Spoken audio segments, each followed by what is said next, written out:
लेवीय प्रकरण 8. अहरोन व त्याचे मुलगे ह्यांचे समर्पण. निर्गम प्रकरण 29 पदे 1 ते 37. परमेश्वर मोशेला म्हणाला, तू अहरोन व त्याच्याबरोबर त्याचे मुलगे ह्यांना आणि त्यांची वस्त्रे, अभिषेकाचे तेल, पापार्पणाचा गोऱ्हा, 2 मेंढे आणि बेखमीर भाकरीची टोपली ही घेऊन दर्शन मंडपाच्या दारापाशी सर्व मंडळीला एकत्र कर. परमेश्वराच्या आज्ञेप्रमाणे मोशेने केले आणि मंडळी दर्शन मंडपाच्या दारापाशी जमली. तेव्हा मोशेने मंडळीला सांगितले, परमेश्वराने जे करावयाची आज्ञा दिली आहे ते हेच. मोशेने अहरोनाला आणि त्याच्या मुलांना आणवून पाण्याने आंघोळ घातली.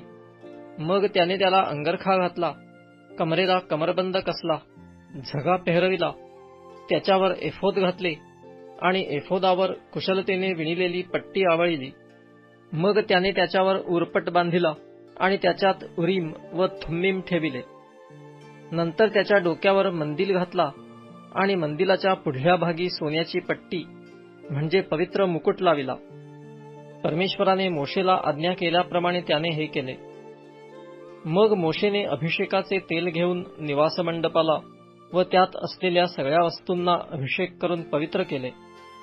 त्यातील काही तेल घेऊन त्याने वेदीवर 7 वेळा शिंपडिले आणि वेदी, तिची सर्व उपकरणे, गंगाळ व त्याची बैठक ह्यास पवित्र करण्यासाठी अभिषेक केला. त्याने अभिषेकाचे काही तेल अहरोनाच्या डोक्यावर ओतून त्याला पवित्र करण्यासाठी अभिषेक केला. मग मोशेने अहरोनाच्या मुलांना आणले, त्यास अंगरखे घातले, कमरेस कमरबंद कसले आणि त्यास फेटे बांधिले. परमेश्वराने मोशेला आज्ञा केल्याप्रमाणे त्याने हे केले. मग त्याने पापार्पणाचा गोऱ्हा आणला आणि अहरोन व त्याचे मुलगे ह्यांनी आपले हात त्या पापार्पणाच्या गोऱ्ह्याच्या डोक्यावर ठेविले. तो वधिल्यावर मोशेने त्याचे रक्त घेऊन आपल्या बोटाने वेदीच्या शिंगास सभोवती लावून ती शुद्ध केली आणि ते रक्त वेदीच्या पायथ्यावर ओतिले व ह्या प्रकारे ती पवित्र करण्याकरिता तिच्यासाठी प्रायश्चित्त केले. अंतड्यांवरील सर्व चरबी, काळजावरील पडदा आणि चरबीसहित दोन्ही गुर्दे ही घेऊन मोशेने वेदीवर त्यांचा होम केला. पण गोऱ्हा, त्याचे कातडे, त्याचे मांस व त्याचे शेण ही सर्व छावणी बाहेर नेऊन अग्नीत जाळून टाकली. परमेश्वराने मोशेला आज्ञा केल्याप्रमाणे त्याने हे केले. मग त्याने होमार्पणाचा मेंढा आणला आणि अहरोन व त्याचे मुलगे ह्यांनी आपले हात त्या मेंढ्याच्या डोक्यावर ठेविले. त्याचा वध केल्यावर मोशेने त्याचे रक्त वेदीवर सभोवती टाकिले. नंतर तो मेंढा कापून तुकडे केले आणि मोशेने त्याचे डोके, तुकडे आणि चरबी ह्यांचा होम केला. त्याची आंतडी व पाय पाण्याने धुवून मोशेने वेदीवर संपूर्ण मेंढ्याचे होमार्पण केले. ते परमेश्वराप्रित्यर्थ सुवासिक हव्य झाले. परमेश्वराने मोशेला आज्ञा केल्याप्रमाणे त्याने हे केले. मग त्याने दुसरा मेंढा म्हणजे समर्पणाचा मेंढा आणला आणि अहरोन व त्याचे मुलगे ह्यांनी आपले हात त्या मेंढ्याच्या डोक्यावर ठेविले. त्याचा वध केल्यावर त्याचे काही रक्त मोशेने घेऊन अहरोनाच्या उजव्या कानाच्या पाळीला, उजव्या हाताच्या अंगठ्याला व उजव्या पायाच्या अंगठ्याला लाविले. ते झाल्यावर मोशेने अहरोनाच्या मुलांना आणून त्यांच्या उजव्या कानाच्या पाळीला, उजव्या हाताच्या अंगठ्याला व उजव्या पायाच्या अंगठ्याला काही रक्त लावून ते वेदीवर सभोवती टाकिले.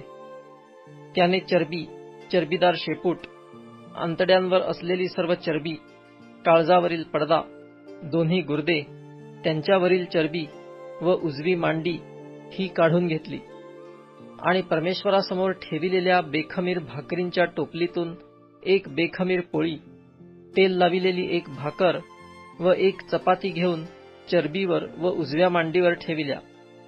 हे सर्व त्याने अहरोनाच्या व त्याच्या मुलांच्या हातांवर ठेविले आणि परमेश्वरासमोर ओवाळणीचे अर्पण म्हणून ते ओवाळिले. मग मोशेने ते त्यांच्या हातातून घेऊन वेदीवरील होमार्पणासहित त्यांचा होम केला. हे समर्पण परमेश्वराप्रित्यर्थ सुवासिक हव्य झाले. मोशेने ऊर घेऊन तो ओवाळणीचे अर्पण म्हणून परमेश्वरासमोर ओवाळिला. समर्पणाच्या मेंढ्याचा हा भाग मोशेच्या वाट्याचा होता. परमेश्वराने मोशेला आज्ञा केल्याप्रमाणे त्याने हे केले. हे झाल्यावर मोशेने अभिषेकाचे काही तेल व वेदीवरील काही रक्त घेऊन अहरोन व त्याची वस्त्रे आणि त्याच्यासहित त्याचे मुलगे व त्यांची वस्त्रे ह्यांच्यावर शिंपडिले, आणि अहरोन व त्याची वस्त्रे आणि त्याच्यासहित त्याचे मुलगे व त्यांची वस्त्रे ही पवित्र केली. मोशेने अहरोन व त्याचे मुलगे ह्यास सांगितले की हे मांस दर्शन मंडपाच्या दारापाशी शिजवा आणि तेथे समर्पणाच्या टोपलीतल्या भाकरींबरोबर ते खा. मी आज्ञा दिल्याप्रमाणे अहरोनाने आणि त्याच्या मुलांनी ते खावे. मांस व भाकरी ह्यापैकी काही उरले तर ते अग्नीत जाळून टाकावे. आणि तुमच्या समर्पणाचे 7 दिवस पुरे होईपर्यंत तुम्ही दर्शन मंडपाच्या दाराबाहेर जाऊ नये, कारण तुमचे समर्पण 7 दिवस चालेल. आज केल्याप्रमाणे तुमच्यासाठी प्रायश्चित्त करावे अशी परमेश्वराने आज्ञा केली आहे.